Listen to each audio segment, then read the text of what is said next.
This morning in the Eagle studio, we got the City of Winkler Mayor Henry Siemens with us. Henry, good morning. Good morning. And so hearing Mr. Mayor Henry Siemens, is this something that you're probably used to already? Getting more used to it. I prefer Henry, but most of the time when I run into people, particularly those that I haven't seen since the election, there's a little good-natured ribbing that happens with that as well. And so since the election, is there anything about being mayor that surprised you or something that you've kind of enjoyed the most? Because I know you've been out and about like crazy. It hasn't really been a big surprise, other than maybe one small thing I didn't fully grasp the importance of it. I've been a councillor for years. And when you go to a public event as a councillor, people call out your name and you wave politely, and that's the end of it. Quite often, though, when you show up as a mayor, there's an expectation that you may have something to say or that you should have something to say. And those kinds of things are rarely best done off the cuff. So I find myself, no matter where I go now, spending a little bit extra time fully preparing, getting a good idea of where I'm going and what it's about, so that if, in fact, I'm asked to speak, that I'm able to speak so from a point of actually having a comment. And so coming up at the beginning of April, it's going to be an opportunity for other people to speak to you and speak about the City of Winkler at Town Hall. That is an excellent lead-in, Ronnie. We have, as you know, part of the election, a really big component of that was a lack of public transportation. And it came through very, very strongly. There's a need in the business community. There's a resource in the greater community as well. And we're now ready to step into that. We're thrilled to be able to do so this early in our mandate. So we've actually retained somebody to help us figure out how we move in Winkler and maybe some opportunities. Today, if you're moving from place to place, you're driving a car, you're walking, or you're taking a bike. Maybe you can bug a buddy for a ride, but mostly that's the limit of your options. We want the community to tell us what other options would they like to see, what other options do they need. And the best way to do that is to go to the people who have those needs and then give them that opportunity for comment.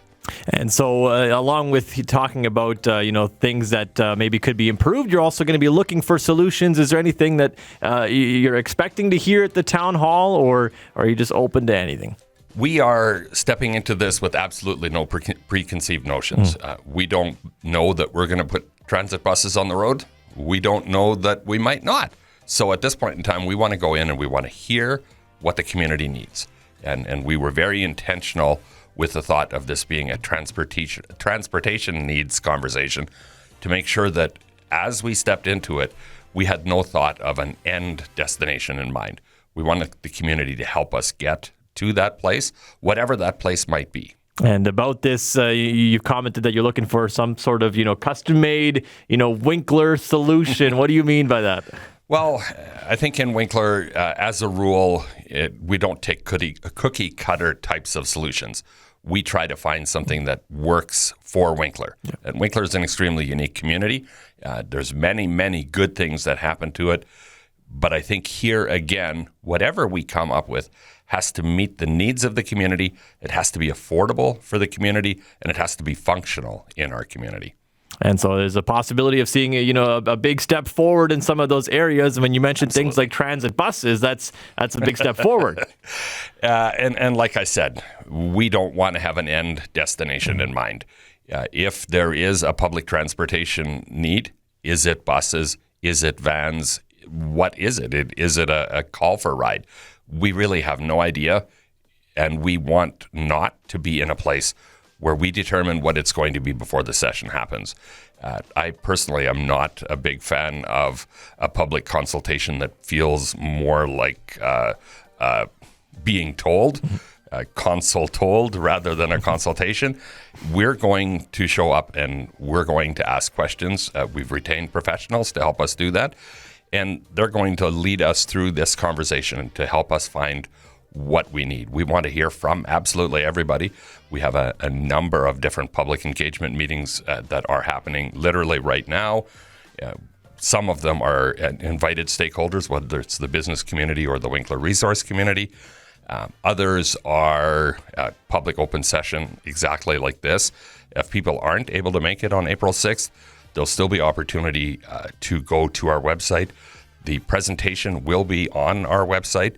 There'll be a short questionnaire. So even at that point in time, We want to make sure that as many people as possible have an opportunity to tell us what their needs are, where their concerns are, so that we can best address them as we step into it. And so people are looking forward to being at the town hall. Maybe quickly talk about, how is it going to look? How is it going to work? And how are things going to run on April 6th? April 6th, there'll be a presentation set up that will be there. People can come and go between the hours of 7 and 9. An opportunity to speak to it. Again, Landmark Planning and Engineering will be there to figure this out together with us, to ask questions of the people that are there.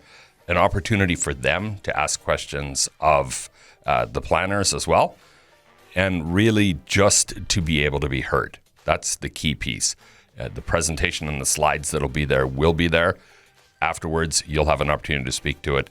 And then from that, we'll bring all of that together, and a recommendation will be brought to council for consideration. And so this isn't like something where we'll see, results the very next day. It's kind of the beginning of a conversation, the beginning of a process. That's an excellent point. This isn't a tomorrow solution, but it is that first step towards that solution.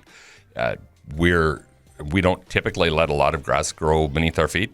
Now that we've stepped into this and we're going to get some answers, we're going to get some recommendations, we'll move those out as quickly as we can, because what we've heard time and time again over the last 4 to 6 months is that this is a real need that's been here for a long time, and that need is getting more significant very quickly, and we do have to find a way to provide some type of a public support to the transportation piece. And we look forward to seeing where this conversation goes. Henry, thank you so much for coming in this morning. I appreciate the opportunity. Thank you. Hey, I'm Ronnie Gunther. Hopefully you enjoyed that video. If you have something going on in the community and you want to share it on the morning show, we'd love to have you. Send us an email at news@pembinavalleyonline.com. If you like the video, give it a like and share it with your friends. We'll see you next time.